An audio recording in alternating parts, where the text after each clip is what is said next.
अस्सलामुअलैकुम। मैं हूँ साहिबा इसहाक़। आलमी अदब से चेकोस्लोवाकिया के मशहूर अदीब फ्रांज काफ्का का मशहूर ज़माना अफ़साना पेश करती हूँ, जिसका तर्जुमा किया है सग़ीर मलाल ने। अफ़साने का उन्वान है दस्तावेज़। महसूस होता है कि हमारी बस्ती के दिफ़ाई इंतज़ामात में इब्तिदा से कुछ कमज़ोरी रह गई थी, जिसके बायस आज हमें ये दिन देखना पड़ा है।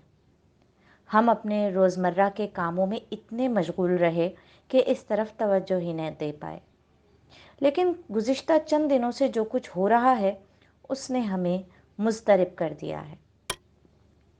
मैं शहर के चौक पर जूते बनाने का काम करता हूँ। एक सुबह जूँ ही मैंने अपनी दुकान का दरवाज़ा खोला तो देखा कि चौक से मुंसलिक हर सड़क पर सिपाहियों का पहरा है।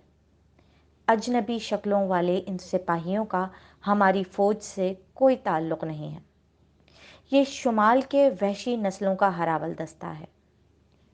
मुझे समझ में नहीं आता कि दूर दराज वादियों से ताल्लुक़ रखने वाले लोग हमारे दारुल हुकूमत के चौक तक कैसे आ गए, जबकि हमारा शहर अपने मुल्क की सरहदों के बहुत अंदर वाक़ा है।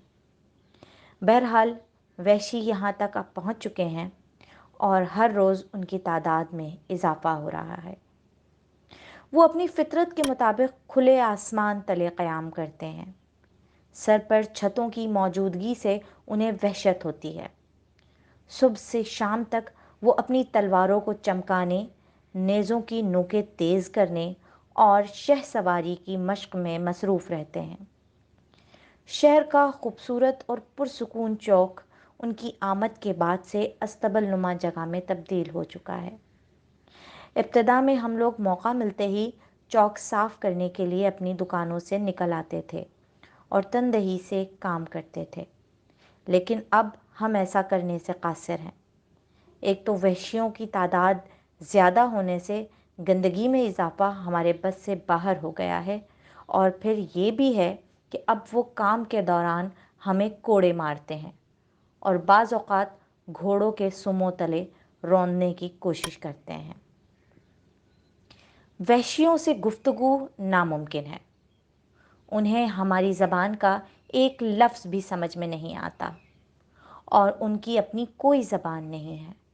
वो आपस में पहाड़ी कौवों की तरह बात करते हैं। उनकी दिलखराश आवाज़ों से हमारी समाअतें मुतासर हो रही हैं।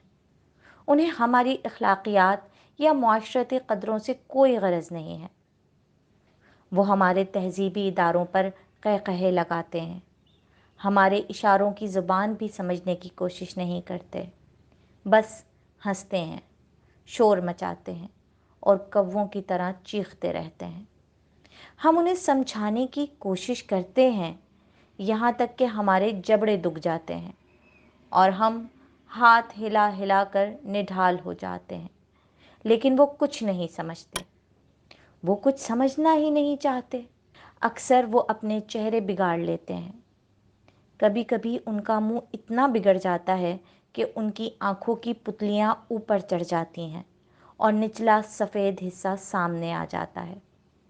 इस मौके पर उनके मुंह से झाग भी निकलती है, लेकिन इस हरकत से वो कुछ साबित नहीं करना चाहते। ये धमकी भी नहीं होती, बस इस तरह करना उनकी फितरत है। जो चीज़ भी उन्हें पसंद आए वो ले जाते हैं। इसके लिए उन्हें ताकत भी इस्तेमाल नहीं करनी पड़ती। वो अपनी मतलूबा चीज़ की तरफ बढ़ते हैं और हमें उनका रास्ता छोड़कर अपनी रज़ामंदी का इजहार करना होता है। मेरे ज़ख़ीरे से भी उन्होंने कई चीज़ें उठा ली हैं, लेकिन जब मैं देखता हूँ कि वो कसाई के साथ क्या सलूक कर रहे हैं तो मेरी शिकायत दम तोड़ देती है। वो कसाई का सारा गोश्त खा जाते हैं। उनके घोड़े भी गोश्त खोर हैं। इससे पहले हमारी बस्ती में कभी किसी ने गोश्त खाने वाला घोड़ा नहीं देखा था। अक्सर ऐसा होता है कि वहशी और उसका घोड़ा एक ही गोश्त के लोथड़े को मुख्तलिफ सिमतों से खाना शुरू कर देते हैं। कसाई तमाम वक्त अपनी दुकान में बैठा कांपता रहता है। वहशियों को रोकना किसी के बस में नहीं है। हम चंदा इकट्ठा करके कसाई का नुकसान किसी हद तक पूरा कर देते हैं। अगर हम ऐसा ना करें तो कसाई दूसरे दिन गोश्त नहीं ला सकेगा, और अगर वहशियों को गोश्त ना मिला तो न जाने वो क्या करें। यूं तो वो गोश्त मिलने के बाद भी न जाने क्या करें। ज़िबा करने की ज़हमत से बचने के लिए कसाई एक दिन जिंदा बैल ले आया था। आइंदा वो ऐसा कभी नहीं करेगा। मैं अपनी दुकान के तहखाने में चमड़े के टुकड़ों में मुंह छुपाकर लेट गया था, मगर इसके बावजूद 1 घंटे तक बैल की चीखें मेरे कानों में गूंजती रही थीं। वहशियों ने दायरावार खड़े होकर जिंदा बैल पर दांत गाड़ दिए थे और उसे हर सिमत से उधेड़ना शुरू कर दिया था।